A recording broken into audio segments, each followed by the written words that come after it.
Chat GPT को बताओ।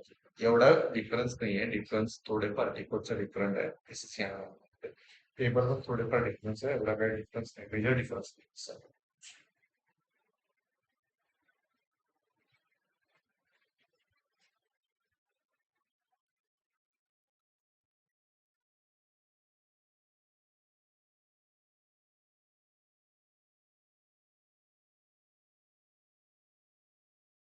External material भी लाइक ओल्ड मटेरियल की जैसी ही है, बट उसमें सब जो और भी क्लासिफिकेशन रहेगा वो एक्सटर्नल मटेरियल में आता है. For example inter inter material which having existing system, मतलब उसमें कुछ मटेरियल ग्रुप डालते थे. फॉर एग्जांपल एग्जिस्ट सिस्टम में मटेरियल का ग्रुपिंग किया था, तो वो हम एक्सटर्नल मटेरियल ग्रुप में डाल सकते हैं. ठीक है, देखो ये फील्ड है ना, तो ऐसा नहीं है कि इन फील्ड को इन हिसाब से ही यूज करना है, वो आप अपने हिसाब से भी यूज कर सकते हैं. ठीक है, ओल्ड मटेरियल नंबर में तो ओल्ड मटेरियल डालना पड़ेगा, बट अभी मटेरियल और एक्सटर्नल मटेरियल नंबर में उनका अभी मेन का क्लासिफिकेशन रहेगा वो मटेरियल ग्रुप में आएगा. उसका सब क्लासिफिकेशन रहेगा तो एक्सटर्नल मटेरियल रहेगा. ऐसा नहीं है कि वो पुराने सिस्टम में रहता है करेगा तो वही डालना है, ऐसा कुछ नहीं. तो अपने हिसाब से हम यूज कर सकते हैं कंपनी.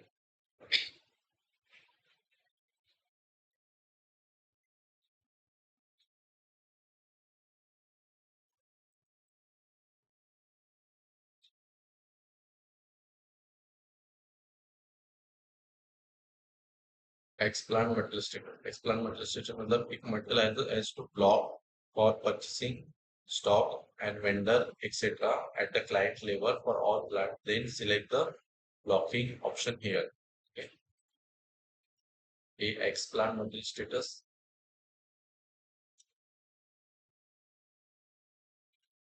is so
ये मटेरियल टाइप में वो नहीं है लगता है.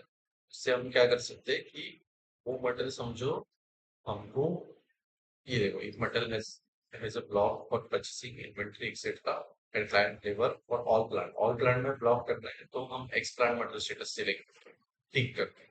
ठीक है, और सेम फील्ड है ना आपको ना यहाँ पे भी मिलेगी, क्रॉस प्लांट मटेरियल स्टेटस, ये बेसिक डेटा वन में. ठीक है, वो वो क्या करता है, वो सब प्लांट में ब्लॉक कर देगा. ठीक है, और एक्स प्लांट मतलब रिस्पेक्टिव ब्लॉक प्लांट करता है, ये ऑल प्लांट में नहीं करता है, रिस्पेक्टिव प्लांट में करता है. और क्रॉस प्लांट मतलब ये ऑल प्लांट में करता है. कोई भी फील्ड का नाम समझो मैंने डिस्क्रिप्शन नहीं दिया या फिर आपको रियल टाइम में आप काम कर रहे हो वहां पे चाहिए, तो यहाँ पे देखो फॉर एग्जाम्पल ये ओल्ड मटेरियल नंबर है, तो इस पे आप फंक्शन F1 करोगे ना, तो ये विंडो जो आता है ना, यहाँ पे उसका डिस्क्रिप्शन दिया रहता है, कुछ भी दिया रहता है. जैसे number under which can manage the material so far और स्टील मैनेज और for example another system or in card index can use code material number system search for material master records via match match the codes. ठीक है, ये थोड़ा उनका language थोड़ा आपको समझना पड़ेगा, बट यहाँ पे भी आपको पता चले क्या यूज है क्या पर्पस है कैसे. यहाँ पे और भी बटन है, उसका फिर मैं आपको बाद में बताऊंगा उसका क्या है.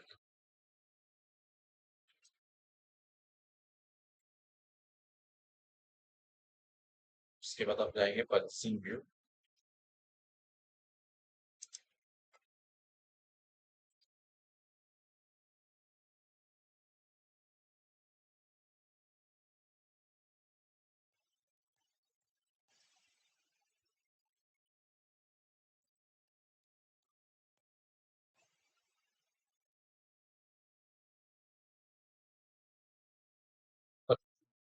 ऑर्डर ऑर्डर मतलब क्या है? ऑर्डर आपको यहाँ पे मिलेगा।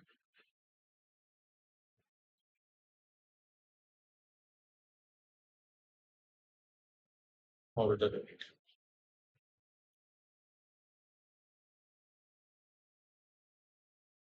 if material has if material has other than the base unit of measure, then add order unit here. If order unit base unit of measure will convert as a order unit, creating purchase document. इसका मतलब क्या है कि अगर order unit और base में difference रहेगा, then order unit picture में आता है। ठीक है, if material as a other than the base unit, मतलब बेस यूनिट के अलावा ऑर्डर यूनिट रहेगा, देन ऑर्डर यूनिट कंस्ट्रक्ट नहीं कंस्ट्रक्ट।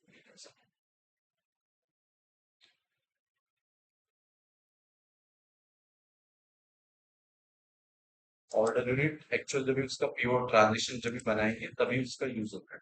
यहाँ पर जो मेंटेन करेंगे ना वो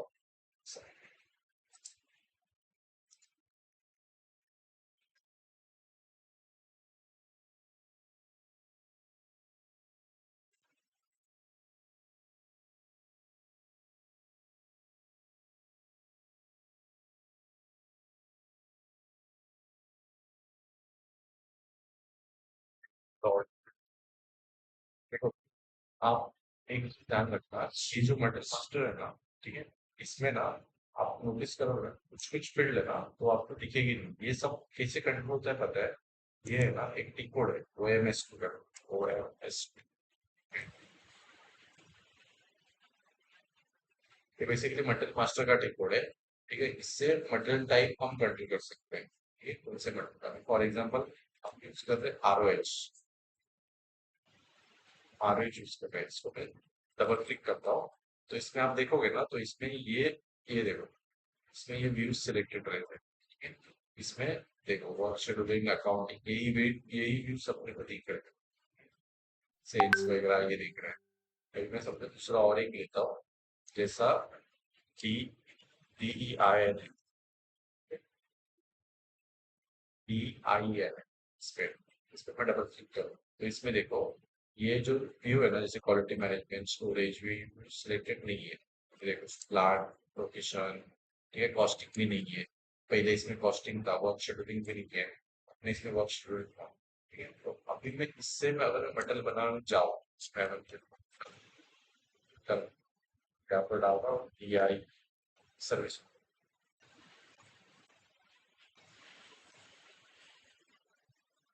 इसका 10 है,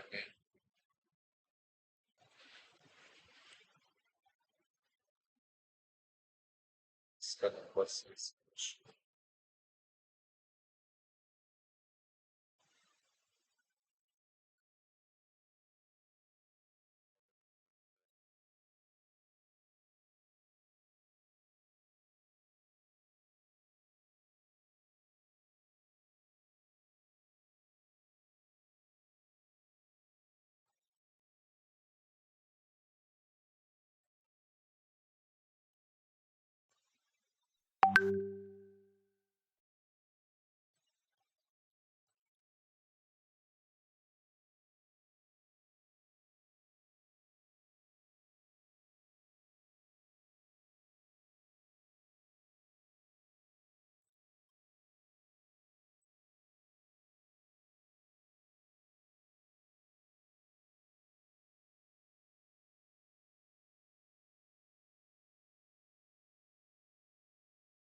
आप नोटिस करो, अकाउंटिंग के बाद WM का आ रहा है, कॉस्टिंग का नहीं आ रहा। वही हमारा मटेरियल बनाते टाइम पे ना मैं इसमें बाहर हो जाता हूँ।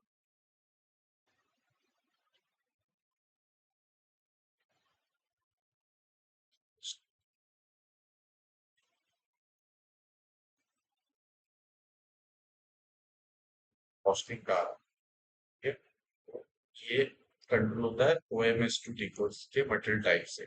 यहाँ पे देखते हैं ना तो मटेरियल टाइप है, और वही मटेरियल टाइप हम यहाँ पे सिलेक्ट करते टाइम डाल, तो उससे वो वहाँ बैकएंड से OMS से कंट्रोल करता है कौन से व्यूज लेने हैं, क्या लेने हैं, ऐसा। और वही उसके बाद उसके अंदर ना फील्ड का भी कर, तो कुछ कुछ फील्ड आपको ना कुछ मटेरियल टाइप में मिलेंगी, कुछ कुछ फील्ड कुछ मटेरियल टाइप में नहीं मिलेंगी, ऐसे कर सकते हैं। ठीक है।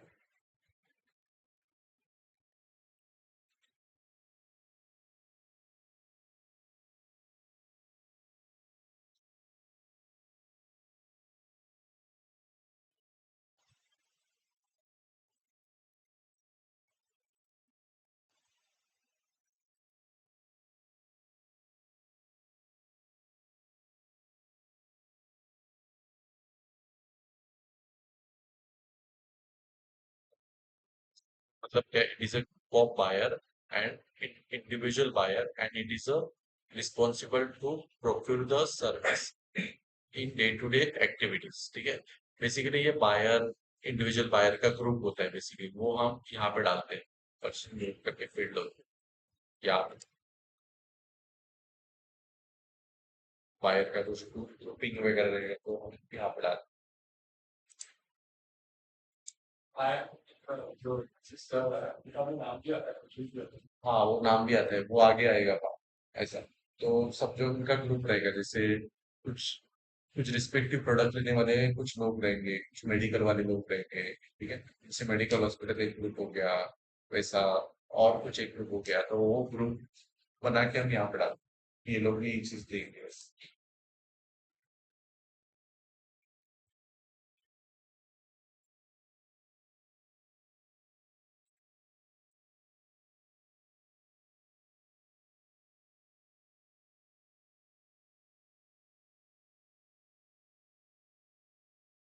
British is limited time quality for free use,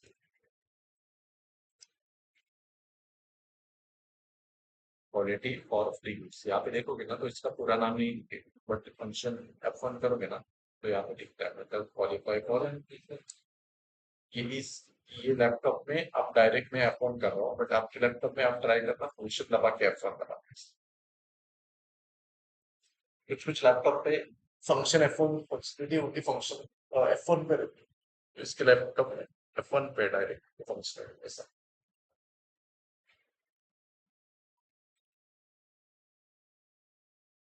qualify by free goods इसका मतलब क्या है? It is a prerequisite here for free goods discount, for free goods और bonus good in PO। Example buy get one free. Normally free goods मतलब पता है ना, बाहर जाते हो बोलते हैं दो दो लेके तो एक फ्री वगैरह, चार लोगे तो वही बेसिकली ऐसे फ्री गुड्स होते हैं। ठीक है। तो उसका मतलब यहाँ पे अगर वो ठीक रहेगा ना, ठीक है, ये प्रीरिक्विजिट है फ्री गुड्स के लिए। तब वो चीज करने के लिए ये यहाँ पे होना ही चाहिए। जैसे ब्लैक है मतलब नॉट एलिजिबल फॉर डिस्काउंट, एक दो तीन हम कर सकते हैं। जैसे हमको उसको 25 में यूज करना है तो हम दो डालेंगे, अगर 25 में सेल्स में भी ट्रांजेक्शन नहीं होगा तो वन डालेंगे, ओनली सेल्स में हो तो तीन डालेंगे ऐसे।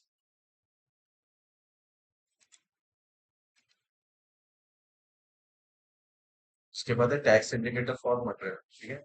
टैक्स इंडिकेटर मतलब ये टैक्स एप्लीकेबल है या नहीं है, ये basically फिर यहाँ से कंट्रोल करो। जैसे it determine the tax code in PO। ठीक है। Tax code determine by PO।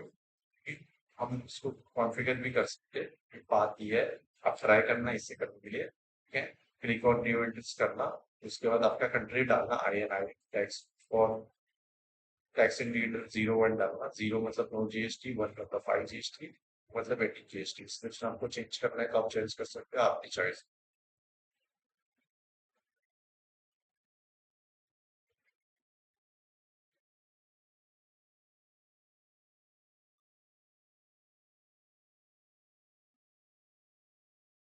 उसके बाद है ऑटोमेटिक पीओ।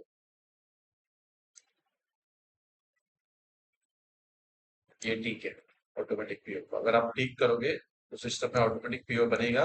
अगर आप ठीक नहीं करोगे तो सिस्टम में ऑटोमेटिक पीओ नहीं बनेगा। it's a prerequisite here. Create a automatic PO with reference to PR, one of the parts. Purchase equation बनता है, उसके बाद पीओ बनता है। ठीक है, अगर ये ठीक रहेगा तो उसका ऑटोमेटिक पीओ बनेगा, अगर ठीक नहीं रहेगा तो उसका ऑटोमेटिक पीओ नहीं बनेगा।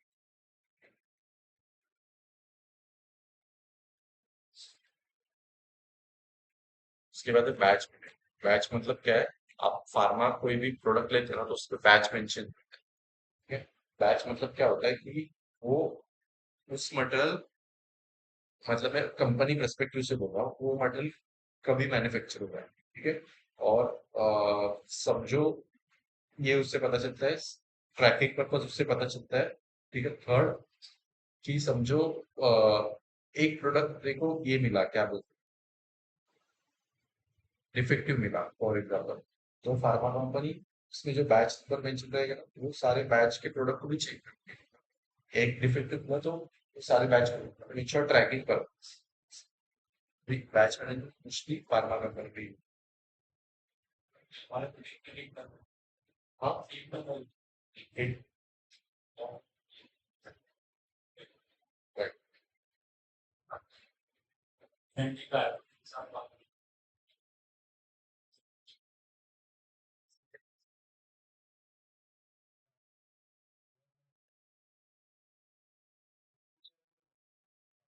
क्या क्या किया सब पता चलता है उससे। बैच मैनेजमेंट मतलब these are used to maintain the genetic।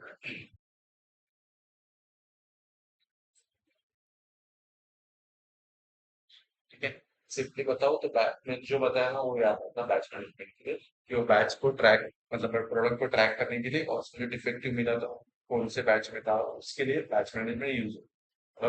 और ये अगर अगर बैच मैनेजमेंट एक्टिव करना रहेगा तो उसके बैच मैनेजमेंट के स्टेप्स भी है, बट ये प्री रिक्विजिट। ऐसे नहीं होता सिर्फ ये ऑटोमेटिक पीओ को टिक करूंगा या फ्री कुछ डालूंगा तो उसका फ्री आने लगेगा, ऐसा ये सब चीजें नहीं होती। सब फील्ड का डिफरेंट डिफरेंट कॉन्फ़िगरेशन। ठीक है, जैसे एंटरप्राइज स्ट्रक्चर के मैंने 3 बताया, जैसे बैच मैनेजमेंट के लिए, ऑटोमेटिक पीओ के लिए, सब बहुत सारे डिफरेंट डिफरेंट कॉन्फ़िगरेशन है। ठीक है, तो वो चीजें करनी पड़ती है डेली, ये चीजें आती है सब, सिमेटिक करने से आएगा ऐसे नहीं।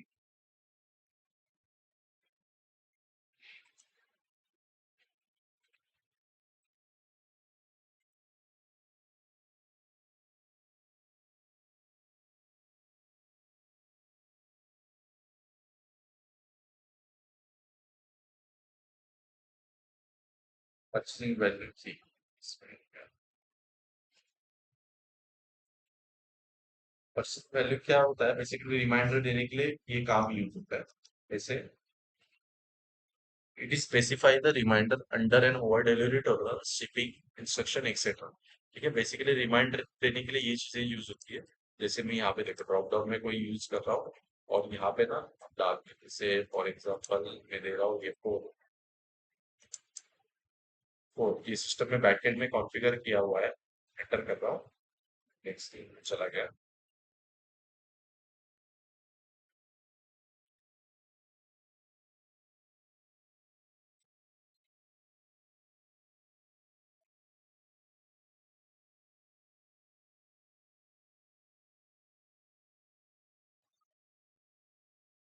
देखोगे ना मैंने यहाँ पे अगर ब्लैंक किया ना तो ये 0 0 होगा। ठीक है, बट वही मैंने यहाँ पे फोर डाला, एंटर किया, सिस्टम में ऑलरेडी कॉन्फ़िगर है। उससे क्या होता है, वहां पे ना नीचे नंबर आने लगते हैं, 10 20 30, ये नंबर आने लगते हैं 10 20 30। तो ये बेसिकली ना रिमाइंडर होता है, कस्टमर ने, इसने वेंडर ने पेमेंट नहीं किया वगैरह, तो ये इसका ना रिमाइंडर चला जाता है इस वेंडर, ऐसा। तो इसके लिए ये काम यूज होता है ऐसा।